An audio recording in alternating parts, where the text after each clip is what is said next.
Hi guys, so just me today. The dogs are exhausted. They're not used to all this exercise, I think. They usually get a short walk in the morning and a bit of a longer one in the evening, but it's just so nice outside, isn't it? So anyway, we are up to chapter 3 today. It's a short chapter, this one, and it is called 40 Winks. Hope you enjoy. The next day, and the next day, and the next day after that, I smiled at the new boy and gave him a friendly wink, just as often as I could. My goal was to give him at least 40 winks a day, because that's what Mum says everyone needs. But after a while, my eyebrows started to feel funny. I could tell the new boy was finding it interesting, because he stopped looking at everyone else and kept looking at me. But then Michael saw me trying to wink with both my eyes, one after the other, and said I looked like I needed a doctor. He probably said that because I can't wink with my left eye as well as I can with my right eye, so I decided to stop winking quite as much. Can you wink? Have a go. That week, Mrs. Khan was teaching us all about photosynthesis and gave each of us a small pot with a seed in it to look after. Everyone was excited because she said there would be a prize for whoever grows the best plant. Even the new boy got one, and I think it made him happy because he kept on looking at it. I tried to whisper lots of cheerful words like rainbow and popcorn and marshmallows to mine, because I read somewhere that if you tell plants about happy things, it makes them grow quicker. I'd never won a prize before, not even at the fairground. I thought if I tried really hard and kept talking to my plant, I might win this time. And if I couldn't win, then I wanted the new boy to, because he really seemed to like that plant. But I was worried about Brendan the bully Brooker. He's the class bully. His cheeks are always pink, because he spends most of his time chasing anyone smaller than him around the playground. He's not very clever and hates anyone that is. If anyone gets a top mark in a class or a prize, he'll try and beat them up at home time.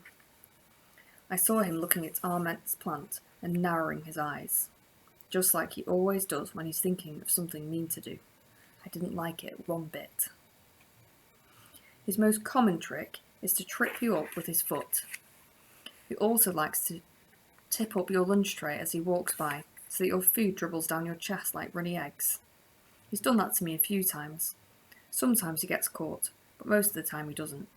And even when he does get caught, he doesn't get detention. Most of the teachers seem to like him though. Maybe it's because when he smiles, he looks like one of those boys that sing in a church choir on television. Mr. Thompson used to call him a rascal, which must be a good word, because he gave Brendan the bully a wink and a pat on the back whenever he said it, and then let him run off again.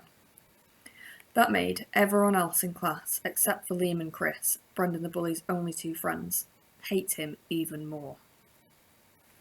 Even the bullies in the upper years find him annoying.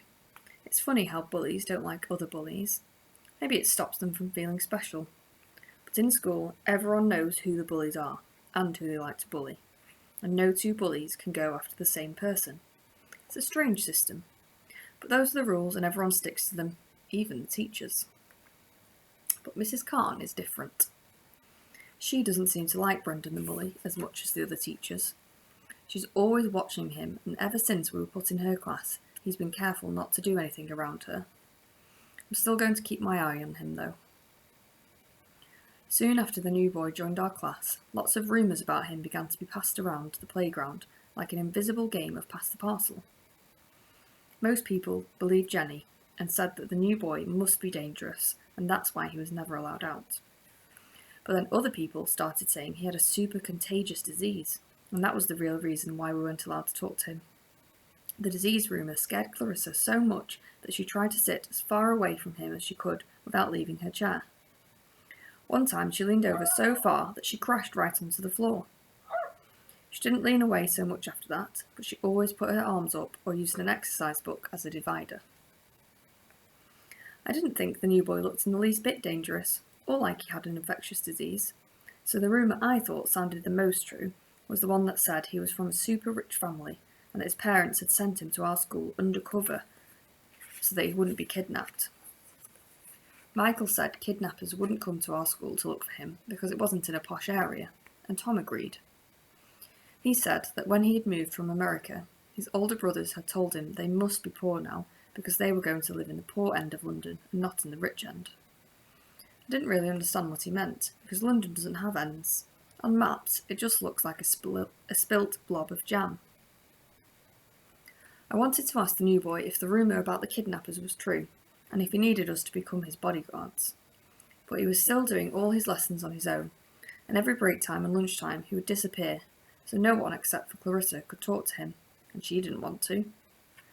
I tried to catch his eye so I could smile at him and whisper hello, but Mrs. Khan caught me and told me to pay attention to my work. Next time I tried to send him a note made into a paper plane, because I'm good at those, but it flew bunkily and hit Nigel on the head instead. He's a tattletale, and told on me straight away. I hate tattletales, because they seem to like getting people into trouble more than anything else in the world, and they always smile when they're doing it. Mrs. Khan came and took the note and read it just to herself. She shook her head at me, but I think she must have found the drawing I made funny, because her mouth gave a tiny smile that only I could see. Even though I didn't get told off, I knew it would be too risky to send any more messages by airmail, especially with tattletales around. The next day at break time, Josie, Tom, Michael and I decided to follow the new boy and find out where he was going. But Mrs. Khan caught us following him in the corridors and told us not to do it again. She didn't seem angry, but she did say that the new boy needed to be in seclusion for a little while longer, and that it was for his own good, so we promised not to follow him any more. "What does seclusion mean?" asked Josie when we went back into the playground. None of us knew exactly, not even Michael, although he said it sounded as if the new boy needed to have private treatment like a really sick person in hospital, so maybe he did have an infectious disease after all. But it wasn't long until we found out what seclusion really meant, and why the new boy needed so much of it. And that's the end of chapter 3. I told you it was a short one. So I hope you've enjoyed it, and we will read chapter 4 tomorrow. Keep smiling.